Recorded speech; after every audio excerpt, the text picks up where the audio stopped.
embedded payments are relatively similar across verticals. I think what makes nonprofit different is more that the stakes feel much higher. Every dollar that moves through our platform is really an act of generosity. Hi, and welcome to another episode of the Payment Strategy Show. I'm Becky Kopplin, head of payments at Rainforest. We help software platforms embed payment processing into their core products to grow revenue and improve customer retention. I'm here today with Chris Phillips, Chief Financial Officer at Tidely, an all-in-one church management platform that serves 50,000 plus churches globally with tools for online giving, custom apps, websites, messaging, and church planning. Chris, it's great to see you again, and thank you for joining me today. Likewise, Becky, and I'm excited to be here, and thank you for having me. You have a great resume, and you've spent your career, in fintech strategies at vertical SaaS companies like Bento Box for restaurants and now Tidely for churches and nonprofits. And I have a hypothesis that I bring up on most shows, which is most people do not get into payments on purpose. And once you're here, you can't leave. So with that context, how did you get into leading payments for vertical software? Yeah, it's funny you mentioned that. Honestly, somewhat by accident, so not dissimilar from what you said. I spent the first part of my career covering financial services and in investment banking, and then as an investor. So had familiarity from that standpoint, and then switched to the operating side when I joined SoFi pre-IPO. And ever since SoFi, I've kind of been drawn to the intersection of financial services and software. I think you brought up Bento Box. That's when it really solidified for me. I was chief financial officer at Bento Box, which was vertical software for restaurants, primarily like digital front doors, so website, diner relationship management. But we launched an embedded payments product, which was direct ordering for restaurants. And I really saw firsthand how embedding payments directly into software, it helped transform the business. It more aligned us with our customer success. It made the relationship more durable, and our customers saw a lot of value from it. And then it kind of brought me back to the beginning of my career on the financial services side. So I've been there ever since. And then at Tidely, similar opportunity presented itself. It was a vertical software with payments with a very compelling mission. Our whole ethos is to help churches get back to their core mission and allowing them to simply serve. And so payments is core to that. And that's how we think about everything. And I'm great, very happy to be back in the seat. Yeah, and I love that. My background is heavily in supporting, giving for nonprofits and churches, and I love that mission-focused element of payments in this arena. When you think about kind of the difference between that nonprofit kind of mission-focused and compare that to when you're serving a for-profit business, what's different about embedded payments in those two environments? Good question. I think from a tactical standpoint, embedded payments are relatively similar across verticals. I think what makes nonprofit different is more that the stakes feel much higher. Every dollar that moves through our platform is really an act of generosity, whether that's funding a ministry or a community outreach program or after school. So I think that reframes how we think about everything. It's reliability and transparency are key. Because again, a failed transaction for us is, it's not someone not getting their burrito, it's someone missing an act of generosity. And then, so again, it goes back to, we think about lowering friction and saving church admins as much time as possible to get them back into their core mission. Yeah, and a little off topic, or maybe a side path here. We, on this show, a couple different times talk about embedded payments being kind of mostly-ish similar with a little bit of a unique take for each vertical.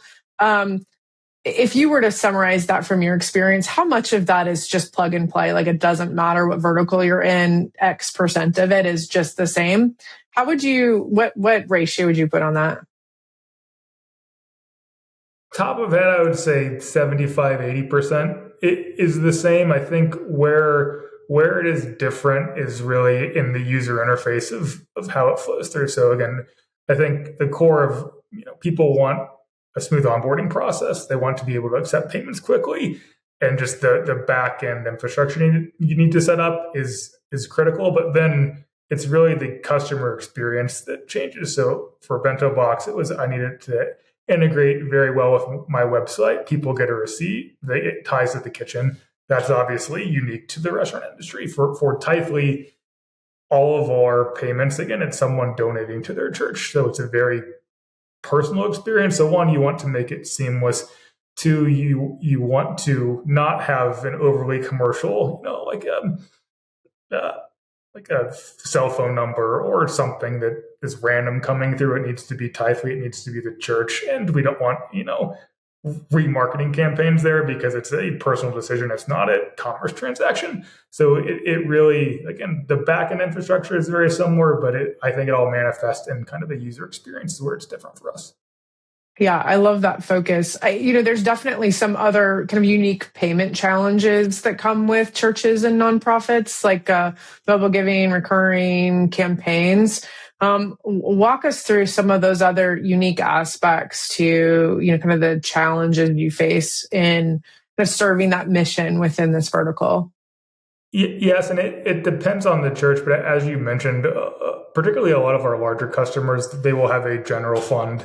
They will have specific campaigns for, funding a new initiative, new building, or again, they have their recurring.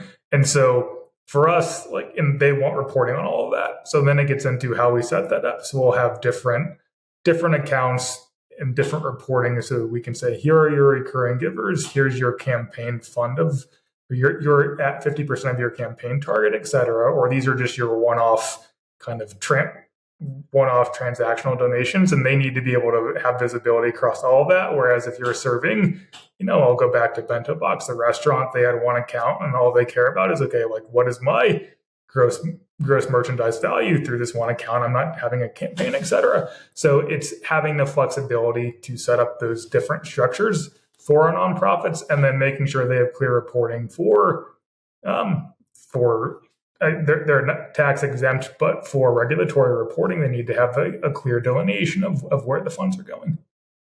Yeah, fund accounting is a unique aspect most people outside the market might not think about. And obviously being, financially minded, reporting and good data comes to mind. I remember back in the day trying to explain to people how you might split a transaction. You might take this one $800 transaction and it goes 9 different places and 8 of them are tax deductible and the 9th one isn't because it's summer camp. And trying to explain that to someone outside the industry is a little challenging. Have you had to face that, and kind of how do you help translate that to people who may not have some insider knowledge there? Yeah, yes, we have faced that, and oftentimes it comes up with customers as well, where it's the kind of best practice when they're setting up. It's, okay, what is your ecosystem? Are you truly just accepting donations that are all tax exempt from your congregation members, or are you more sophisticated? And if you're more sophisticated, then there's more of a kind of professional touch of, we recommend setting it up this way. And again, our platform can facilitate all of that. It can facilitate the recurring. It can facilitate the tax exempt fundraising, tax exempt donations. And then again, if they're running a daycare on the side that's not tax exempt, we can facilitate that as well. But I think it was enabling our customer success team to have those conversations. And then in our onboarding process, again, it's the minority of our customers, but making sure that when we're implementing them, they're set up for success. Because, early on, people will get negatively surprised at the end of the year when they have to segregate those funds, and it becomes difficult too, if it's not set up correctly. One other challenge that I came to mind for your market specifically is card testing. Donation sites end up being kind of a fantastic target for botting or that kind of thing. How have you solved that problem? So the majority of our donations actually flow through our mobile application, which make authentication much more robust. On our web application side, which again is the minority of donations, we have pretty robust fraud monitoring and protocols. We use some off-the-shelf products from our payment processor, but we also have a fraud team that continually monitors transactions. And if we see a spike in activity, whether that's higher volume than average, higher percentage of failed transactions, et cetera, we action that relatively quickly. Fraud in our overall business is very low, but again, we take pride in making sure that we stay on top of it, particularly given the customer set that we serve. They do not want, again, we're typically dealing with volunteers that are there on a Sunday, so we don't want to make their day more painful having to deal with a bunch of failed transactions. Yeah, I love the way you're handling that. There are a lot of unique aspects to nonprofits, but thinking specifically about how you price services to churches and ministries, how do you go about thinking the right price point for that service? I would say it all comes back, and you may hear me repeat these phrases a lot throughout this podcast, but reliability and transparency. I say reliability because, again, as I mentioned, we serve churches of all sizes, but the vast majority are small, medium size, so less than 500 members. And typically that means you're dealing with a pastor or someone who's just a volunteer on the weekend. So they don't want to deal with, kind of volume tiered pricing or hidden fees. So we publish all of our pricing on our website. Our software is very affordable. It's just flat monthly fee. Same with our giving. It's published on our site. It's a flat fee. There are nothing hidden, no gotchas, and we have no contracts, which from my background when I came in, I was a little surprised by, but I absolutely think it's the right decision, and we will never have contracts going forward. I can kind of go into more detail on to why, but for us, we're serving churches. We want to enable them for their mission. And particularly given our customer set, that just means keeping it as simple and clean as possible. And we've seen that be a very successful model. It also aligns us. The more generosity the church drives, the better the church does, the better we do. So it's very much aligned. Yeah, and there's a little bit of a lock-in automatically, even though there's kind of no contract because of the recurring nature of a lot of their transactions. Like even if you supported a data export, there's a lot of pain in that move. So is that part of the reason? And maybe if there's more, explain more why and I'm assuming you mean by no contract, you mean no lock-in, there's still some agreement to terms and IP respect and things. Yes, good clarification. So we have our standard terms of service. There is that contract, but what I specifically meant was no lock-in. So we're not locking in people into 1, 3, 5-year contracts. As you mentioned with any payments provider, like if we set up recurring giving, and again, churches going through KYC, we're encrypting their payment card numbers. It is difficult to migrate off because we do support those data exports. We never hold people up over that, but it is just a process to get all of your donors to re-enter their card switch processor. So it is inherently sticky from that perspective. But again, we're not saying, hey, we're locking you into a 1, 3, 5-year term. And again, a lot of that is a little bit of backstory. Our founders, one was a former pastor. So it's like, look, I just want to help the church. And that ethos pervades everything we do. And so that was really the concept of no lock-in. It was, we're going to build a very good product at a very reasonable price. And we're not going to try to, again, lock you in through some legal construct. We're just going to live by our product. And that was kind of the ethos behind why we've chosen that route. And I love that behind vertical SaaS, especially when the founder comes from that market and expertise. I think you feel that throughout. It's not just, I can speak the vocab or, I understand, the sales process. It deeply embeds its way through everything. And it sounds like that's what you've experienced as well. Have you seen that in other, like at Bento Box or others where there was that kind of deep expertise that drove the product?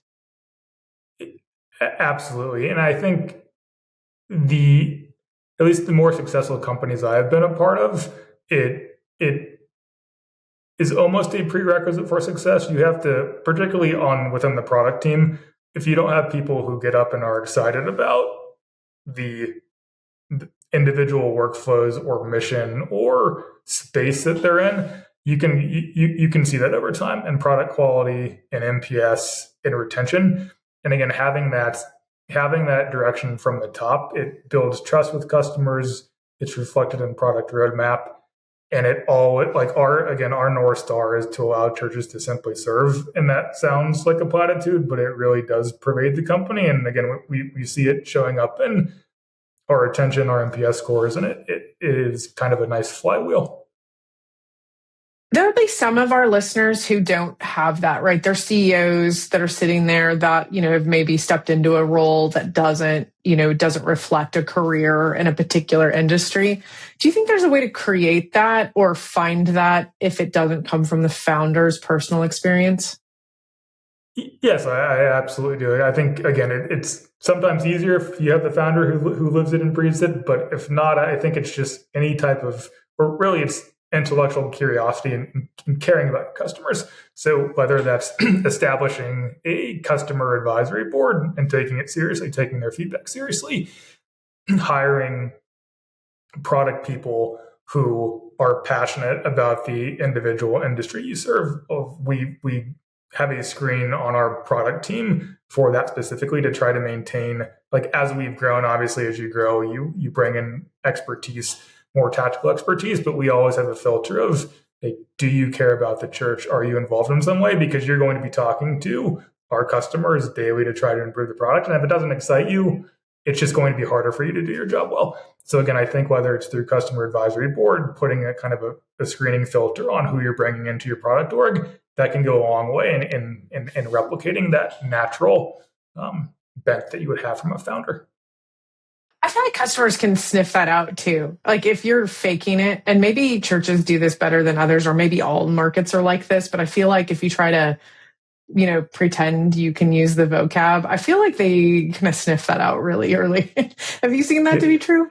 Yeah, there is a very churches and restaurants, and maybe it just all, I don't like using the term S&B with churches, but again, just smaller organizations. Yes, if you're just saying buzzwords, there is a real authenticity gap that most people can figure out. Thankfully, again, because it kind of pervades our company, we haven't had that issue, but I have seen that in other industries. Yeah. I've definitely seen that as well. But the church market, I think, is traditionally been more cash and check. Online giving, electronic giving, it jumped meaningfully during the pandemic when a lot of churches were closed and kind of that in-person giving opportunity was gone. People still needed and wanted a place and a way to give. With that kind of, jump that we saw, 4, 5, 6 years ago, what's your assessment of where they're at today in terms of, maturity with regard to digital payment? Yeah, it's a very, very good question. Going back to the COVID point for a second, it was remarkable. Our customer count more than doubled in 1 month. And again, that was just a forcing function of, we cannot be in person. We have to have a different solution to keep our church going. Since then, growth has normalized, but there is still a very long way to go. Estimates differ, but there's approximately 145 billion of church giving just in the United States every year, and approximately half of that is still cash and check.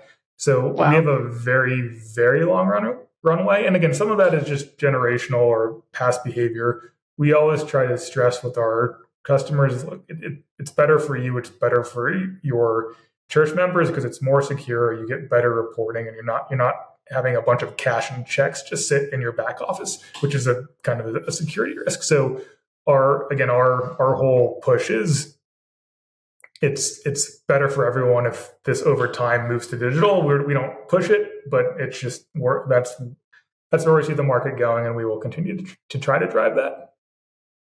Yeah. Do you have, besides you kind of churches kind of marketing that or putting that in front of their givers, have you seen any dynamics there that really have driven, online giving in a unique way, like text to give or mobile pay? Like, is there anything else there that's really kind of made an impact? Yeah, we have a text to give product. We recently launched tap to pay, so literally putting NFC cards on the back of church pews. There again, if you don't do that well, there are security risk with that. And we've also recently launched stock in crypto-based giving, because we've seen some donor-advised funds move into space. Again, it's small, but it's just our view is, look, we want to meet you where you are, and if you have, whether that's PayPal, Venmo, traditional card, tap to give, text to give, et cetera, we're trying to make it as easy as possible in one place to accept payments the way people in your church want to give. And we've seen good adoption across all those products. And again, then it gets back to, I think, the individual church. Some are very good about saying, hey, we're driving giving, here's what we do. Please use Tithely, please use, one of our competitors. And there are others that just, again, it's not top of mind for them. And that's kind of where we see that it'll be a generational shift and more pull from the donors. The way we approach that is, again, it gets back to, we're trying to make it as simple and as seamless as possible to give for the donor and for the church admin. And if we do that continuously, then it will grow over time. Yeah. You'll get a kick out of this. We were pitched once when I was still in church processing with the idea of a tithe basket. Remember the one with the handles on each end, and then this cloth basket. And they had attached a card reader, like a swiper, like to the edge of one of the handles. We're kind of pitching this as like, this is how we were going to drive donations. And I still, like, I don't know, 15 years later, I'm still chuckling about this idea of basically a MagTech reader to this cloth basket. We don't have that, but I might take that back to our chief product officer and see what he thinks. I think the only way to do that well is prototype it. You need to go get one of those and like just hot glue gun a card reader on it and just see what happens. Like, and be really excited about it. I think it's going to go over really well. If you roll it out now, I want, this is recorded. I want a percentage. No. It's your IP. Yeah, there we go. Now, and we've talked a lot about this, but I want to go back to this trust concept. When we talked about this with vocabulary, you've talked about this with kind of depth of product knowledge. And we've talked about how important it is, I think, in a lot of industries, but specifically with churches where they're more mission focused. But is there other areas of the organization besides kind of that, transparent pricing, right? That founder led, deep investment in mission where you've demonstrated or earned that trust from your clients?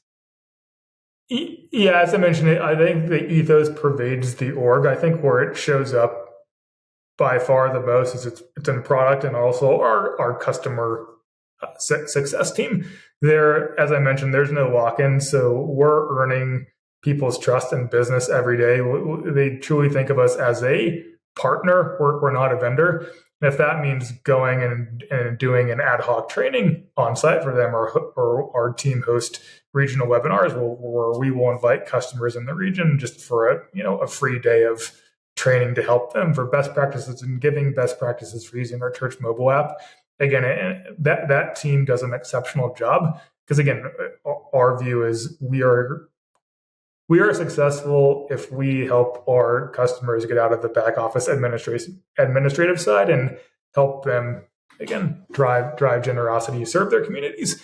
And so product, customer success, and then, again, the ethos on sales, it's trust. We're not trying to bait and switch. It's just our pricing's posted, no lock-ins.